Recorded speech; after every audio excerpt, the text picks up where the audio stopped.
kita udah gitu aja. Jadi kita mau temanya sore ini adalah jadilah anak-anak terang yang melihat langit terbuka ya. Minggu lalu di khotbah saya, yang ikutin khotbah saya kemarin bisa lihat ulang di YouTube saya Abigail ya, di YouTube namanya Abigail. Itu minggu lalu saya bicara dengan tentang Roh Kudus ya. Minggu lalu saya bicara dengan apa saja tanda-tanda orang yang penuh Roh Kudus ya, yaitu orang yang kepenuhan Roh Kudus itu adalah orang yang punya kapasitas. Kalau orang yang nggak punya kapasitas itu nggak bisa kepenuhan Roh Kudus ya. Yang pengen tahu lebih lagi dengerin YouTube saya yang minggu lalu ya. Minggu ini kita juga mau ulangi lagi ya, karena Roh Kudus itu berperan besar dalam hidup kita. Jadi kita mau mempelajari sampai detail, sampai kita itu mudeng ya, bagaimana untuk Roh Kudus itu bekerja ya. Pada sore ini kita akan bicara yang dengan versi yang beda ya dari minggu kemarin ya. Karena Roh Kudus itu kan kreatif ya kan, Roh Kudus itu selalu bergerak. Dia mau bergerak yang ini, mau bergerak yang seperti ini, yang seperti itu ya. Jadi kita harus bergumul dulu sebelum sampaikan firman apa yang mau pesan Tuhan ya. Minggu ini Tuhan bicara bahwa kita itu harus menjadi anak-anak terang, manusia baru yang sampai mendapat perkenanan Tuhan, yang sampai mata kita melihat langit terbuka ya, di bumi seperti di sorga itu terjadi ya. Mari kita buka Yohanes 12 ayat 36. Yohanes 12 ayat 36. Saya bacain ya. Percayalah kepada terang itu, selama terang itu ada padamu, supaya kamu menjadi anak-anak terang.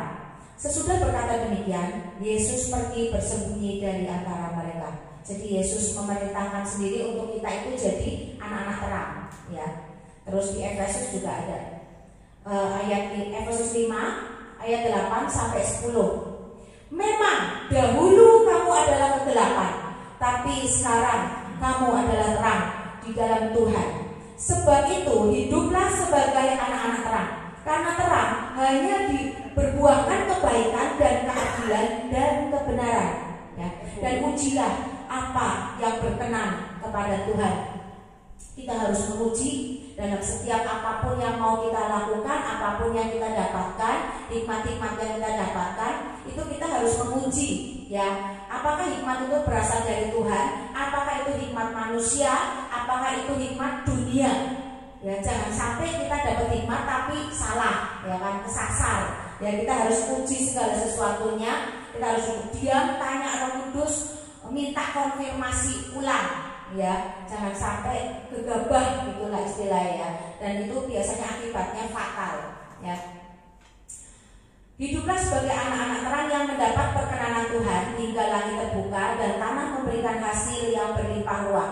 Sebagai anak-anak terang, anak-anak siang, bukan anak-anak malam, berarti kita adalah manusia baru. Di Komsel kemarin sudah membahas materi manusia baru. Seperti apa manusia baru, seperti apa manusia lama. Udah jelas ya, kemarin udah ada dibahas di Komsel.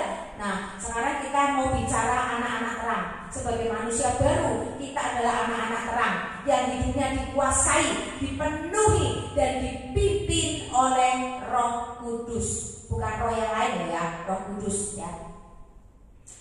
Siapakah yang disebut manusia baru? Kemarin kita sudah sepintas bahas di Kolose 3 ayat 8 sampai 10. Tapi sekarang buanglah semuanya ini, yaitu marah, geram, kejahatan, fitnah, dan kata-kata kotor yang keluar dari mulutmu. Jangan lagi kamu saling mendustai, karena kamu telah menanggalkan manusia lama serta kelakuannya ya, dan telah mengenakan manusia baru yang terus-menerus diperbaharui untuk memperoleh pengetahuan yang benar menurut gambar kaliknya, yaitu apa? Serupa dengan Kristus. Serupa dengan Kristus dalam cara pandang ya, cara berpikir, cara bertindak, keputusan-keputusan kita itu serupa dengan Kristus.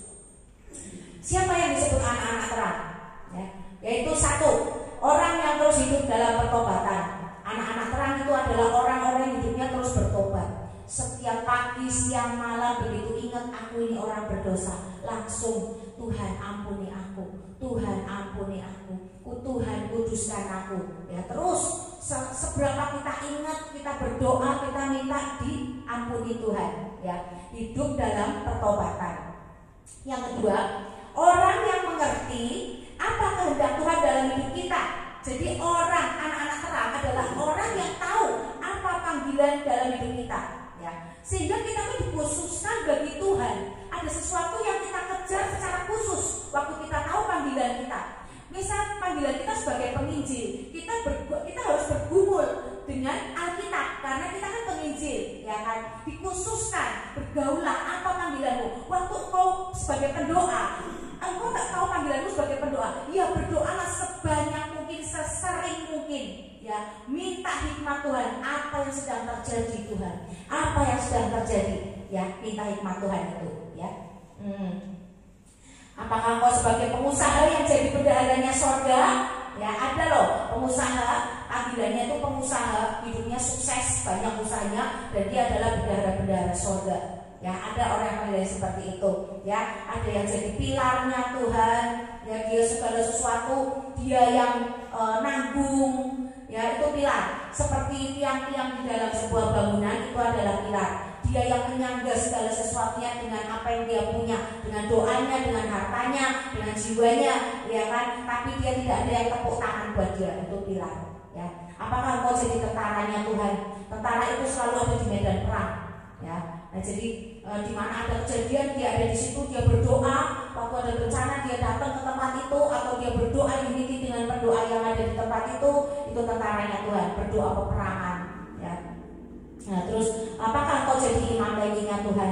Waktu kau dipanggil jadi imam lewinya Tuhan, kau harus hidup kudus, menguduskan diri, segala sesuatunya untuk Tuhan, hatimu untuk Tuhan. Kalau punya harta pun hartanya untuk Tuhan, apa yang Tuhan suruh itu dilakukan, yaitu imam-imam lewinya Tuhan. Ya kan, terus menjalin hubungan dengan sorga, yaitu imam-imam lewinya Tuhan, hidup dalam kekudusan. Ya. Yang ketiga, siapa yang disebut anak-anak terang? Dia adalah orang-orang yang terus mengupgrade dirinya. Jadi gak stuck, pengetahuannya tidak stuck, ya, imannya tidak stuck, pikirannya tidak stuck, kata-katanya, perbendaharaan katanya pun tidak stuck. Ada terus Tuhan berikan. Dia selalu mengupgrade dengan cara apa? Ya dengan cara membaca buku-buku rohani, ya kan. Nah itu terus cari pengetahuan-pengetahuan baru. Misalnya waktu berdoa bergumul, Tuhan berkata, pelajari apa itu langit terbuka. Nah itu perbendaharaan baru kan, upgrade. Waktu dulu kita nggak ngerti apa sih langit terbuka, seperti apa sih manusia baru, ya kan? Seperti apa sih anak-anak terang. Nah waktu kita upgrade pengetahuan, kita duduk diam di kaki Tuhan, kita akan mengerti seperti apa anak-anak terang, seperti apa langit terbuka di atas kita, ya kan? Seperti apa langit tembaga. Nah itu upgrade pengetahuan, jadi kita tambah pinter, ya. Terus cara upgrade itu adalah minta hikmat yang baru, minta roh pengertian yang baru, minta pengurapan Tuhan untuk terus diperbaharui. Ya itu adalah cara-cara upgrade, ya kan. Ya, jadi minta juga cinta yang baru sama Tuhan. Ya waktu kita menaikkan Mazmur, baca Mazmur, ya setiap kita itu sebagai anak-anak terang kita harus baca minimal 3 pasal sehari. Yaitu apa? 1 ayat di Mazmur. Nanti kalau ada kata-kata sela jangan dilewatin. Sela kita belajar bermazmur kepada Tuhan, menyanyikan satu nyanyian kepada Tuhan. Yang kedua, baca kitab Amsal sesuai tanggal. Ya hari ini tanggal 15 baca Amsal 15 renungi. Ya tiap hari lakukan itu. Yang ketiga, Mazmur 91 itu wajib kita baca. Ya selebihnya boleh baca berapapun pasal sekuatmu. Ya tapi minimal itu 3 pasal harus dibaca. Ya sebagai anak-anak terang ya.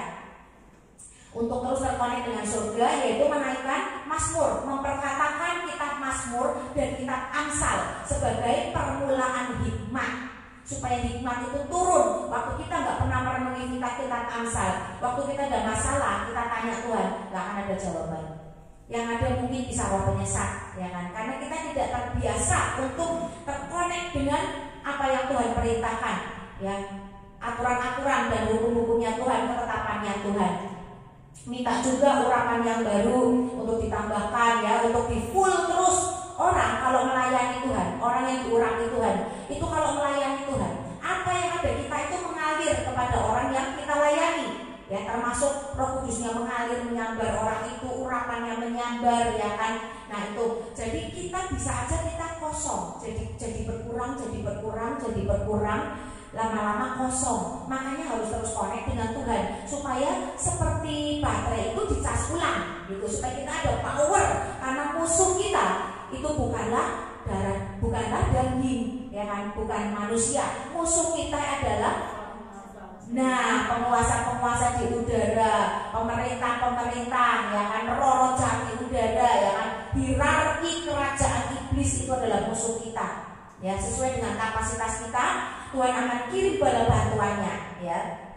Terus minta kepekaan yang lebih dan lebih lagi atas mata rohani kita, atas telinga rohani kita, atas hikmat kita dalam berkata-kata. Jadi kita nggak berkata-kata sembarangan ya. Minta hati, pikiran kita, jiwa yang mampu mendengarkan suara hati seseorang yang kita layani, supaya tidak ada tipu muslihat iblis ya.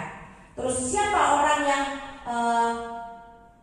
disebut anak-anak terang, yaitu adalah orang-orang yang terus menaikkan korban yang baru di hadapan Tuhan sebagai manifestasi bahwa dia sudah melepaskan hak di hadapan Tuhan ya. Korban yang baru bisa dinaikkan ketika seseorang melepaskan hak di hadapan Tuhan ya, hak untuk dihargai, dihormati ya. Contohnya siapa dalam kitab Alkitab yang melepaskan hak? Misalnya Musa itu seharusnya dia berhak untuk masuk ke tanah perjanjian, tapi Tuhan tidak memberikan. Karena apa? Karena ketidaktaatannya, karena bersungut-sungutnya, karena kemarahan dia. Jadi dia itu sampai nggak bisa masuk ke tanah perjanjian. Seharusnya kan dia bisa, tapi dia nggak marah sama Tuhan. Dia ikhlas nurut, ya wis Tuhan. Akhirnya dia dikuburkan di Gunung Horeb, ya kan? Nah itu Musa sudah melepaskan hak. Makanya kita harus mengendalikan diri. 9 buah Roh Kudus itu salah satunya pengendalian diri. Ternyata fatal kan akibatnya. Waktu tidak ada pengendalian diri, yang ada adalah fatal. Seperti Musa nggak bisa masuk tanah perjanjian. Ya, jadi kita harus tahu ada 9 buah roh itu yang menghalangi kita untuk bisa meraih berkat itu ada. Itu adalah salah satu penghalang kalau kita nggak lulus di situ. Ya. Siapa lagi? Petrus itu melepaskan hak. Dia sebagai seorang pedagang kan, ya, pedagang, nelayan, ya kan, pengusaha lah ya, orang zaman sekarang kayak gitu, pengusaha misalnya nelayan. Dia bisa dapat duit banyak dari income-nya, dari pekerjaannya, tapi dia melepaskan hak. Dia mau untuk mengikut Yesus, menjadi murid Yesus. Petrus itu melepaskan hak. Ada nggak korban? Ada nggak pengorbanan yang kerugian yang dialami? Ada. Ya kan, harusnya dia pengusaha yang punya uang banyak, dia jadi gak punya apa-apa. Ya kan, ikut Tuhan kan gak punya apa-apa, karena Tuhan mencukupkan segala sesuatunya ya. Nah itu siapa lagi? Ya kan, jadi Petrus ini mengikuti panggilan ilahi, melepaskan hak untuk mengikuti panggilan ilahi. Ada lagi Yakub. Ya, Yakub harus rela melepaskan haknya. Dia habis masak, pengen makan makanannya, tapi dia nggak makan, dia melepaskan hak untuk mendapatkan hak kesulungan. Ini namanya juga melepaskan hak. Tapi walaupun lapar, dia mau beli hak kesulungan, tapi dia pengen dapat hak kesulungan, tapi dengan cara apa? Curang. Nah ini, ya, dia melepaskan hak, tapi dengan apa? Curang. Nah itu, ya kan, dengan curang ya itu menjebak ya. Jadi kita tuh pesan moral dalam kisah ini itu, kita jangan sampai jadi orang yang curang ya. Karena orang yang curang itu tangan Tuhan teracun loh, murka Tuhan turun. Nanti di akhir-akhir kita bahas ya. Jadi kita jangan jadi orang yang curang, karena Tuhan adalah hakim yang adil ya. Ingat, kalau kita minta malaikat keadilan bekerja, Tuhan biarlah malaikat keadilan bekerja padaku Tuhan. Aku ketemu orang itu curang Tuhan, saya tahu di balik kata-katanya dia curang. Nah, kita aktifkan malaikat keadilan, itu orang bisa celaka. Ya, karena apa? Tuhan itu menimbang segala sesuatunya. Nanti kita bicara timbangan ya di belakang. Ya, jangan jadi orang bodoh juga, ya kan? Jangan jadi orang bodoh juga seperti Esau, ya kan? Dia melepas hak sulungnya oleh karena lapar perutnya, ya kan? Nah, karena kebodohannya dia menganggap sepele hak kesulungan yang adalah berkat double porsi. Hak kesulungan itu double porsi. Orang-orang yang menjadi anak-anak sulung laki-laki itu adalah mendapatkan berkat double porsi dari Tuhan. Ya, jadi ada di Ulangan 21 ayat 17. Nanti bisa dibuka di rumah ya. Ulangan 21 ayat 17 itu ceritanya juga panjang. Karena kita lagi nggak bicarain itu, nanti lain kali kita bahas ya. Nah terus banyak loh kitab-kitab Amsal itu yang dipakai untuk jadi motivator, kata-kata motivasi oleh para motivator ya. Banyak, dan ada orang yang jadi kaya gara-gara ngambil kata-kata motivator itu dari kitab Amsal, ya kan? Siapa? Itu yang siapa yang buat kepala botak itu siapa namanya ya? Mario Teguh. Ya kan? Itu kan dia ngambil dari kitab-kitab Amsal tuh. Banyaknya dari kitab Amsal. Luar biasa ya, dia jadi kaya-kaya loh. Tapi orang-orang Kristen malah jadi miskin, gak ada yang mempelajari kitab Amsal. Ya kan, disuruh belajar, kalau gak disuruh pendetanya gak mau buka, gak ada waktu. Padahal itu sumber hikmat. Hikmat itu apa? Hikmat itu kunci. Kalau kita doa minta berkat, kita itu keliru kalau menurut saya. Doa itu yang pertama minta hikmat dulu, kunci. Kalau berkat itu roti. Nah kalau kita minta roti, kita nggak punya kunci nih, ya kan? Iya kan? Tapi kalau kita punya kunci nih, kita minta hikmat, nah itu kunci. Nah kita kan bisa dapat banyak roti, nggak cuma satu tok, ya kan ya? Jadi kita harus cerdas, makanya untuk cerdas itu harus belajar kitab-kitab Amsal, ya kan? Nah terus jadi untuk melepaskan hak itu merupakan dupa yang harum bagi Tuhan. Mesti ada korban, entah itu uang, entah itu perasaan, entah itu daging yang disalibkan, sehingga kita itu tidak didapati terlalu ringan. Nah, ya jadi waktu kita ditimbang itu kita tidak didapati terlalu ringan. Kita buka Daniel 5 ayat 25 sampai 28 ya. Terutama yang ini, yang kita baca aja ya. Maka inilah tulisan yang tertulis itu, mene mene tekel ufarsim. Dan inilah makna perkataan itu. Mene itu artinya masa pemerintahan Tuanku dihitung oleh Allah dan telah diakhiri. Allah menghitung. Ingat ya, apapun yang kita lakukan jangan khawatir. Allah itu menghitung, jelas di sini ditulis menghitung, ya kan? Nah terus tekel artinya Tuanku ditimbang dengan neraca dan didapati terlalu ringan, seperti sekam yang diayak, ya kan? Dia terbang di tiup angin karena ringan. Nah sama Raja Belshazzar ini kan menceritakan Raja Belshazzar yang kurang ajar. Waktu dia mabuk ada yang perjamuan, dia mabuk, dia suruh pegawainya ambil peralatan di bait suci dan dia minum anggur, makan pakai peralatan yang kudus yang seharusnya untuk Tuhan, dia pakai untuk pesta orang mabuk-mabukan. Nah di situ Tuhan murka, tangan Tuhan teracung, sampai kemudian dia lihat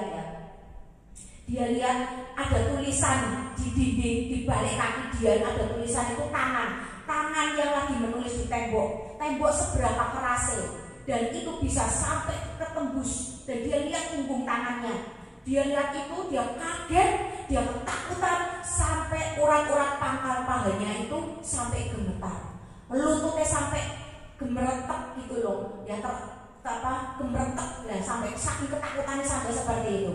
Nah terus dia gelisah, dia panggil orang-orang penasihat-penasihatnya, tapi tidak ada yang bisa mengartikan itu. Nah istrinya, salah satu istri gundiknya Belshazzar ngomong, ada yang namanya Daniel ya, dipanggil dan dia bisa mengartikan. Nanti dipelajari ya, kita lagi gak ngomongin itu, kita lagi ngomongin bahwa yang namanya melepaskan hak itu adalah menaikkan dupa yang harum bagi Tuhan.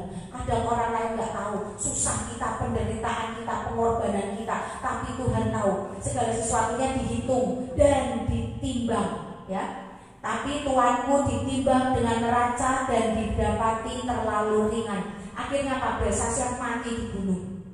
dan kerajaannya dikasihin ke Persia dan mana gitu. Ya itu ngeri kan?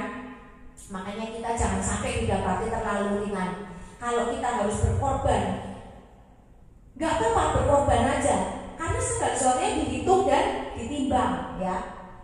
Luar biasa ya, kalau kita yang bisa mengalami dihitung dan ditimbang itu, kita yang bisa memberikan mesbah bagi Tuhan, dupa yang baru bagi Tuhan, itu urapannya luar biasa loh. Itu langsung naik ke next level ya, langsung naik ke next level. Coba perhatikan, kalau saya alami itu, orang yang melepaskan hak itu upahnya luar biasa. Tiba-tiba dia jadi orang yang penuh kuasa biasanya. Karena ada mesbah yang dinaikkan, hatinya sudah beres, sudah pulih. Kalau orang yang nggak bisa menaikkan mesbah, melepaskan hak, itu orang yang belum pulih. Dia orang yang masih penuh ambisi.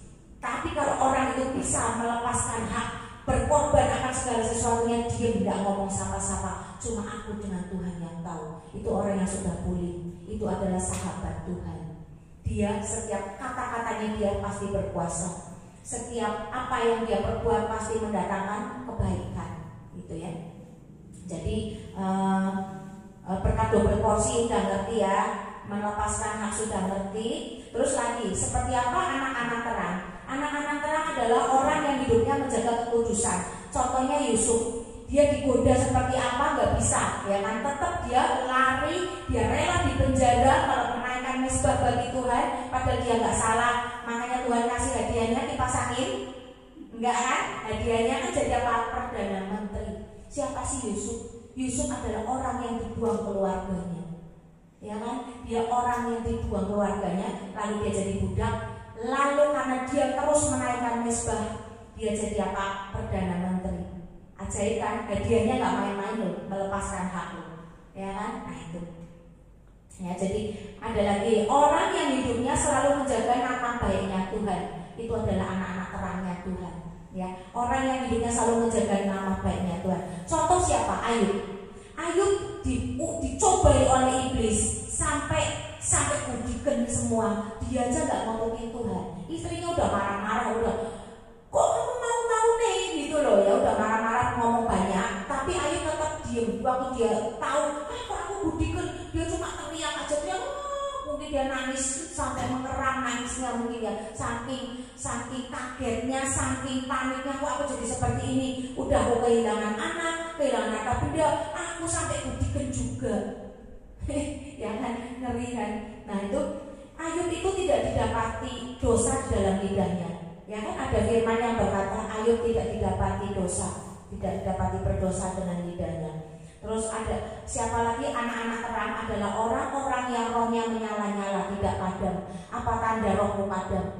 Tanda rohmu padam adalah nggak bisa menyembah Tuhan, nggak bisa bermazmur, nggak pengen berdoa yang nggak bisa. Itu tanda roh kita tuh padam. Butuh orang-orang yang mendoakan, butuh mentor-mentor rohani, butuh kesungguhan dan niat dari diri kita untuk bisa bangkit lagi rohnya, untuk bisa bernyala-nyala lagi rohnya. Ya, caranya gimana? Caranya masuk doa syafaat, ya. Terus setel lagu-lagu rohani, ikuti lagu-lagu rohani. Lama-lama akan kesamber, ya. Nah itu ya. Terus masuk dalam penyembahan yang terus menerus, ya kan? Terus berdoa yang enggak putus-putusnya, sedikit-sedikit berdoa, sedikit-sedikit berdoa. Berdoa tuh enggak harus 2 jam, 3 jam, duduk diam 3 jam, itu enggak perlu. Enggak harus seperti itu. Ada orang yang enggak bekerja itu bisa seperti itu. Tapi bagi orang yang bekerja tetap bisa terkonek dengan surga. Sebentar-sebentar menyembah, sebentar-sebentar ngomong sama Tuhan, ngecak ngomong Tuhan, sebentar-sebentar menyembah. Jadi udah enggak terhitung berapa kali kamu konek dengan Tuhan, berapa kali kamu menyembah Tuhan itu sudah enggak terhitung. Dalam setiap kapan aja nyembah, enggak cuma kayak Daniel 3 kali, enggak kayak siapa?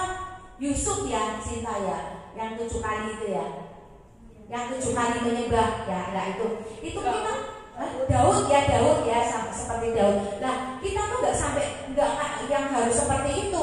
Setiap saat kita bisa naikkan penyembahan, naikkan doa untuk terus terkonek dengan Tuhan, ya kan? Itu cara untuk membuat roh kita tetap bernyala-nyala, nggak padam, ya itu. Ya, terus anak-anak terang adalah orang yang hidupnya itu selalu sadar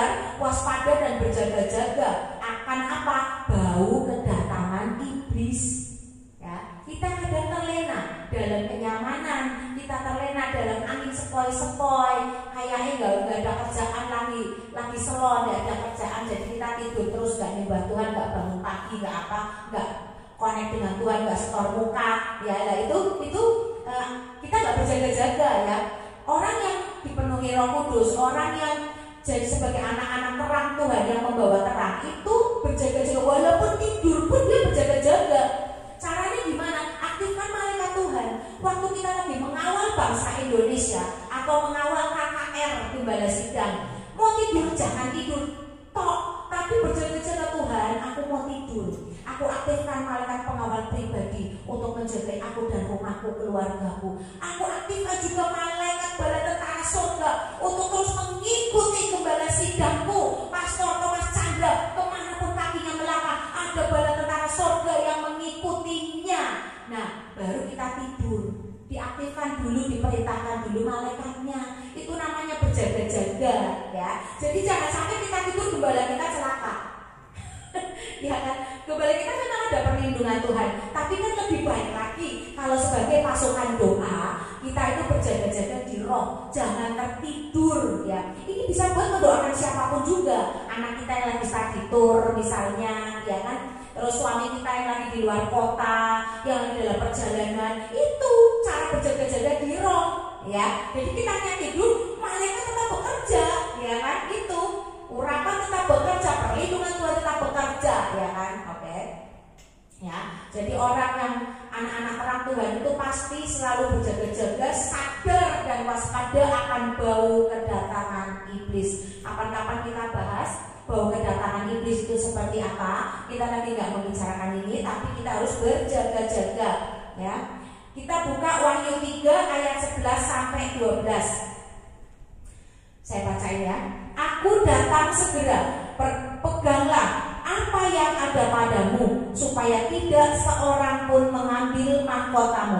Barang siapa menang, ia akan kujadikan soko guru di dalam bait suci Allahku, dan ia tidak akan keluar lagi dari situ. Dan padanya akan kutuliskan nama Allahku, nama kota Allahku, yaitu Yerusalem baru yang turun dari sorga dari Allahku, dan namaku yang baru. Ya. Kalau kita masih tinggal di bumi ya, kalau kita masih tinggal di bumi nih, ya, ini hidup yang selalu sadar dan waspada ini, kita nanti akan mengalami apa?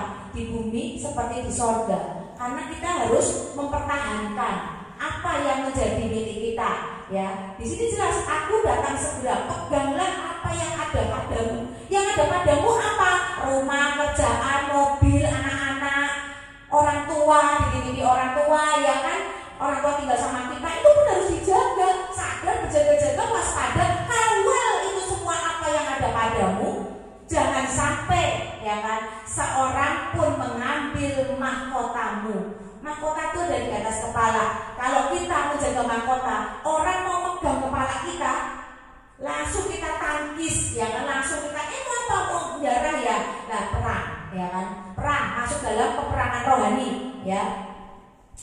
Ya, jadi kalau kita masuk dalam peperangan rohani itu, kita akan mengalami di bumi seperti di surga, yaitu apa? Aman, damai, sejahtera, ya kan, semua terjaga oleh malaikat-malaikat Tuhan, oleh perlindungan Tuhan, perisaian Tuhan, ya. Terus kita dicukupkan Tuhan, sejahtera, ya, terus bahagia, ya kan. Ujian tetap ada. Waktu kita peperangan, kita jadi anak-anak terang, ujian itu tetap ada. Tapi apa? Kita tuh nggak kena kedahsyatan malapetaka, ya. Apa sih kedahsyatan malapetaka? Contohnya itu waktu terjadi kematian di Mesir, anak-anak sulung mati, ya, itu ngeri banget. Setiap anak sulung mati di dalam satu rumah ada berapa anak sulung, ya. Waktu kita tinggal sama orang tua sama kakek nenek kita anak sulung, kakek nenek mati. Orang tua kita, papa mama kita ternyata anak sulung semua, dua-duanya papa mama kita mati. Dan juga kalau kita juga anak sulung, kitanya mati, anak kita juga mati yang sulung. Gimana? Serumah seketika mati berapa orang? Histeris enggak? Ngeri enggak? Ngeri, tangisan jeritan itu di mana-mana. Ya, itu kedahsyatan malapetaka. Ya, enggak sampai terjadi kayak gitu karena kita berperang mempertahankan yang dipercayakan Tuhan. Ya, kita buka lagi di Mazmur 91 ayat 7 sampai 8. Yang sering kita baca ya. Walau 1000 orang rebah di sisimu dan 10.000 di sebelah kananmu, tetapi itu tidak akan menimpamu. Engkau hanya menontonnya dengan matamu sendiri dan melihat pembalasan terhadap orang-orang fasik. Waktu terjadi penyakit sampar, virus flu, virus TBC, ya kan, virus apalagi, meningitis, GERD, apa dan sebagainya, virus-virus itu, kita jangan diam, perang, sapu bersih itu semua virus-virus, usir, tengking, keluar, daerahku aman, rumahku bebas virus, deklarasiin, ya, maka tidak akan terjadi 1000 rebah di sisimu, kamu hanya nonton, kita nggak kena, kita diluputkan, ya. Amin kan? Nah itu jadi yang ada apa? Damai sejahtera kan? Tenang, kita cuma lihat, tapi keluarga kita nggak ada yang tenang karena kita berperang mempertahankan apa yang dipercayakan Tuhan pada kita. Ya, keluarga kita tutup bungkus, kita sapu bersih semua yang jahat. Ya, sehari 3 kali doa sapu bersih, ya kan? Nah itu udah jadi damai sejahtera di bumi seperti di surga. Ada orang mau jahat sama kita nggak bisa nyasar, ya kan? Karena ada malaikat yang diutus Tuhan, ya kan? Nah itu 9. Apa yang disebut, siapa yang disebut anak-anak terang? Yaitu orang yang melakukan penginjilan sesuai dengan kapasitasmu. Misalnya penginjilan, pemuritan itu contohnya apa? Kesaksian, ya kan, apa yang kamu alami, kesaksian. Nah terus apa namanya, kalau anak-anak sekolah bisa pakai medsos, ya berdua sama temennya nyanyi-nyanyi lagu rohani misalnya yang lucu, yang bagus, itu orang yang lain dia juga senang. Walaupun lagu rohani yang dilakukan anak-anak sekolah, orang juga menikmati kan, terberkati. Itu salah satu contoh penginjilan, ya. Nanti kalau mahasiswa ngadain grup doa, ya kan, ngadain grup doa untuk apa? Untuk konseling, ya toh, atau mendoakan seseorang, mendoakan bangsa Indonesia, mendoakan apa gitu ya, mendoakan orang-orang lain, teman-temannya bikin grup doa, ya itu sudah penginjilan, ya. Ya, semua kegiatan ini jika dilakukan secara konsisten itu akan membuat langit di atasmu terbuka karena ada perkenanan Tuhan. Ya, apa yang disebut langit terbuka? Langit terbuka itu ada dua penafsiran menurut saya, ada 2 pengertian yang saya dapat, yaitu langit terbuka itu 1, datangnya malapetaka, yang kedua datangnya berkat. Ya, jadi orang yang tidak di dalam Tuhan, waktu dia bersaksi aku lihat langit terbuka, langit terbelah, itu yang datang apa? Bencana. Ya, contohnya mana? Di Kejadian 7 ayat 11. Kejadian 7 ayat 11, ada yang bisa bacain? Kejadian 7 ayat 11.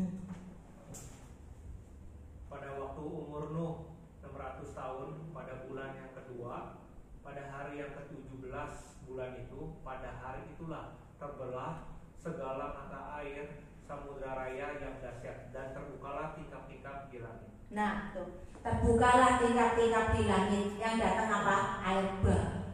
Ya kan, ngeri gak sih? Nah itu. Yang kedua, buka Yesaya 24 ayat 16. Ya, Yesaya 24 ayat 16. Coba dibuka, bacain. Silakan salah satu boleh bacain. Dari ujung bumi kami dengar nyanyian pujian, hormat bagi yang maha adil. Tetapi aku berkata, kurus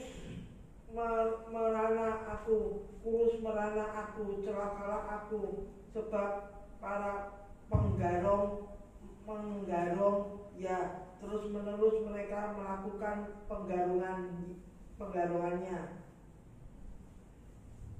Ya, tadi mana? Yesaya berapa tadi? 24 ayat 16.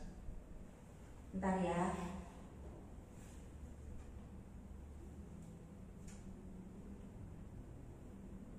Yesaya 24 ayat 16. Dari ujung bumi kami dengar nyanyian pujian, hormat bagi yang maha adil. Tetapi aku berkata, kurus merana aku, celakalah aku, sebab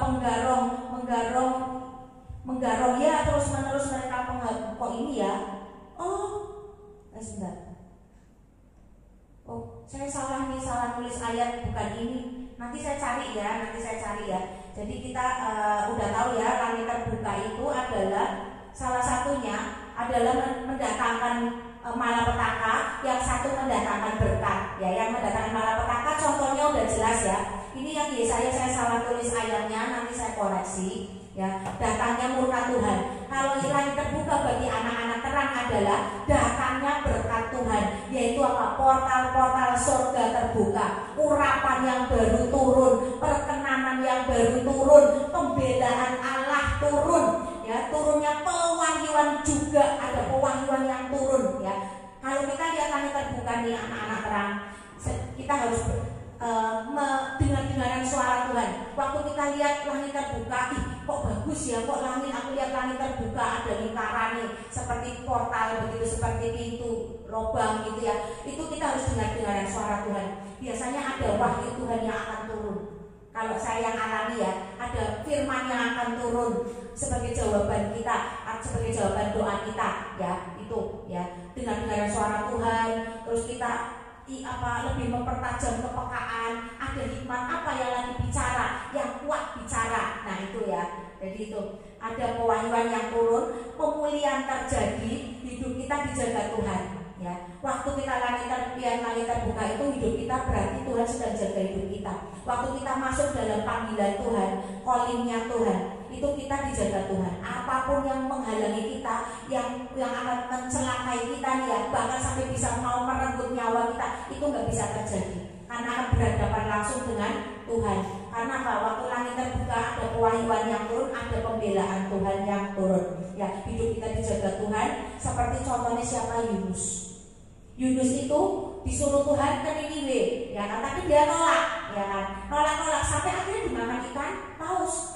Dimakan ikan paus aja nggak mati, ya kan? Nggak dicerna, nggak mati. Sampai akhirnya dia sadar dan dia memenuhi panggilannya. Karena ada calling Tuhan yang belum dilakukan sampai destininya selesai, panggilannya selesai, itu nggak bisa mati. Karena ada perlindungan Tuhan, kemauan Tuhan, Tuhan kasih bertanggung jawab, ya kan? Itu baiknya Tuhan kita. Ya, ada api Tuhan yang terus turun atas orang-orang yang Tuhan pilih. Ya, ada api. Nah, gimana cara menjaga api? Ya, itu tadi yang saya ngomongin di atas ya. Masuk pujian penyembahan, minta Tuhan urapi lebih dan lebih lagi. Ya, kita lihat di mana? Di langit terbuka, boleh dicatat ya supaya nggak kelamaan. Boleh dicatat Yohanes 1 ayat 51. Itu adalah contoh-contoh langit terbuka. Nanti bisa dipelajari. Nanti kalau ada yang nggak jelas, bisa nanya ke kita, ke saya. Waktu reading Bible, waktu konsel, kita bisa tanya, kita bisa bahas. Bu, bahas yang ini dong, aku nggak ngerti. Ya, nanti kita bahas satu-satu kalau dia tanya ya. Yohanes 1 ayat 51, Lukas 3 ayat 21, Matius 3 ayat 16. Kisah Para Rasul 7 ayat 55 sampai 56, Kisah Rasul 10 ayat 11 itu turunnya pewahyuan. Kisah Rasul 10 ayat 15 itu bicara tentang turunnya pewahyuan. Ya, kita udah ngerti ya sekarang ya. Kita harus jadi anak-anak terang, lahir sebagai manusia baru yang mendapat perkenanan Tuhan. Ya, yang sampai mata kita melihat langit terbuka dan berkat surga itu tercurah atas kita, ya. Oke, kita udah selesai. Ada yang mau tanya mungkin? Ya, nanti kita bisa lanjut ya di konsel atau di reading Bible, ya. Kita bahas secara spesifik. Oke, mari kita semua berdoa ya.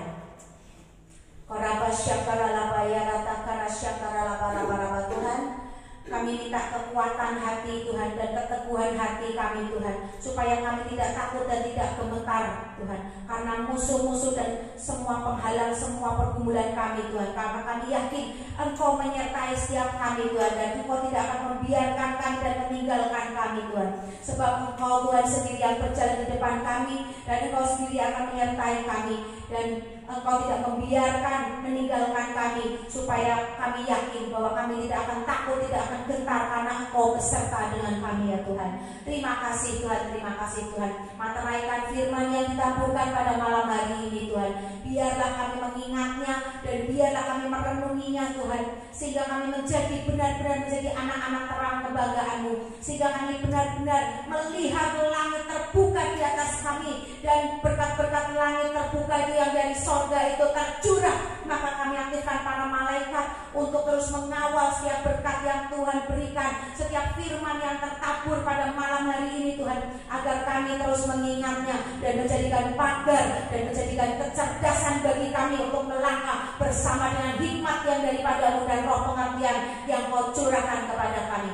Di dalam nama Yesus termaterai, haleluya, puji Tuhan, amin.